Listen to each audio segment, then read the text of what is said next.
Bismillahirrahmanirrahim. Assalamualaikum warahmatullahi wabarakatuh. Saya Komander Muda Muhammad Izzuddin bin Syahbani, nombor matrik 2023684622.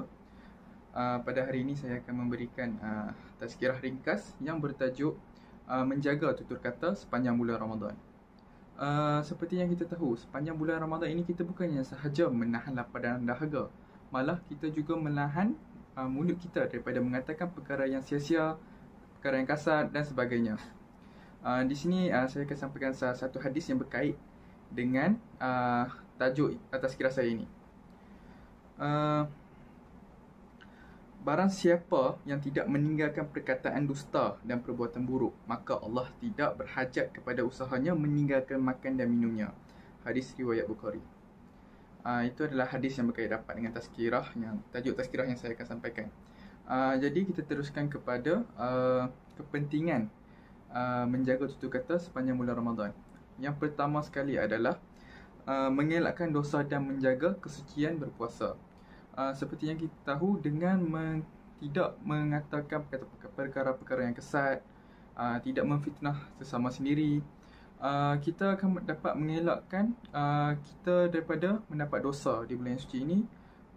Kita juga dengan mengelakkan perkara-perkara tersebut, kita juga dapat menjaga kesucian puasa kita, pahala puasa kita, supaya tidak berkurang. Seterusnya, kelebihan kedua adalah kita dapat meningkatkan akhlak dan juga hubungan sesama manusia. Hal ini dikatakan demikian kerana apabila kita setiap tutur kata kita yang kita lontarkan, apa yang kita bercakap dengan orang adalah mencerminkan diri kita.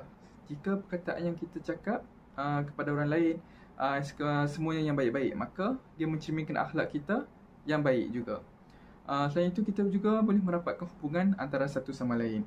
Dan akhir sekali adalah kepentingan ketiga. Kepentingan ketiga ialah kita dapat meningkatkan pahala kita.